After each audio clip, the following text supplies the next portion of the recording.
বিয়ের 15 দিন যেতে না যেতেই মেয়েটার মাথা ঘোরানি আর বমি বমি ভাব দেখে শুধু আমি অবাক হইনি, বরং অবাক হয়েছে আমার গোটা পরিবার। অবশেষে পরিবারের চাপে পড়ে নিয়ে গেলাম ডক্টরের কাছে। চেক আপ করে সত্যটা প্রকাশ পেল, আমি বাচ্চার বাবা হতে চলেছি। যেখানে আমার খুশি হওয়ার কথা সেখানে আমি নারাজ। মেয়েটাকে বাসায় নিয়ে আসলাম। মেয়েটার চোখে চোখ রেখে জানতে চাইলাম, সত্যি কি এই বাচ্চার বাবা আমি? মেয়েটা চুপ করে আছে, কোনো উত্তর নেই।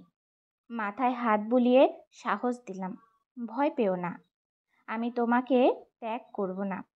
শুধু একজন পুরুষ হয়ে সেই পুরুষকে ধিক্কার জানাবো যে আমার স্বপ্নটা পূরণ হতে দেয়নি। মেয়েটার চোখ দিয়ে শুধু পানি ঝরছে, কাঁদতে কাঁদতে হেঁচকি উঠে গেছে তার। কান্নার আওয়াজ আমার অন্তর ভেঙে খান খান করে দিচ্ছে। আমি উত্তর পেয়ে গেছি, তবুও তাকে দোষ দিইনি, ভাগ্য বলে চালিয়ে নিলাম। ওকে এতটাই ভালোবাসি যে ছুঁড়ে ফেলতে পারলাম না। আমি পরিবার থেকে বঞ্চিত হলাম, অন্য অফিসে বদলি হলাম। মেয়েটা কেমন জানি বোবা হয়ে গেছে, বাসায় একা একা মনমরা হয়ে থাকে সারাক্ষণ, কোনো কথা বলে না। কাঁদতে কাঁদতে চোখের নিচে কালো দাগ পড়ে গেছে। হঠাৎ এক গভীর রাতে হু হু করে কেঁদে উঠেছে। আমি চমকে গেলাম। জেগে দেখি মেয়েটা আমার বুকের ওপর মাথা রেখে চোখের পানিতে আমার গেঞ্জি ভিজিয়ে ফেলেছে। চোখ মুছে দিয়ে আবার বুকে জড়িয়ে নিলাম। আমি ওকে একটুকুও ঠকাইনি, তবে সে আমাকে ঠকিয়েছে, এটাই তার দুঃখ। তবে ব্যাপার না, আমি ওই বাচ্চাকে নিয়েই স্বপ্ন দেখতে শুরু করলাম। বিয়ের বয়স 8 মাস হতেই বাচ্চা ভূমিষ্ঠ হলো। দুঃখের বিষয়টা, বাচ্চাটা ছিল মরা।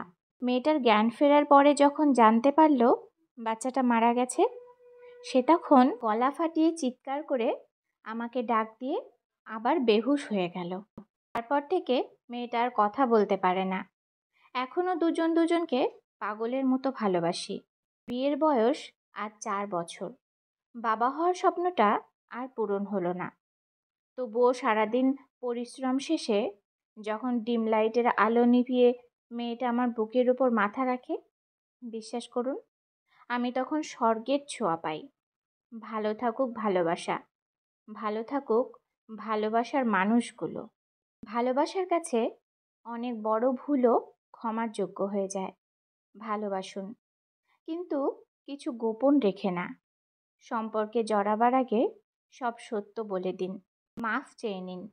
তারপর দেখবেন আপনিই শ্রেষ্ঠ প্রেমিক, প্রেমিকা কিংবা স্বামী স্ত্রী।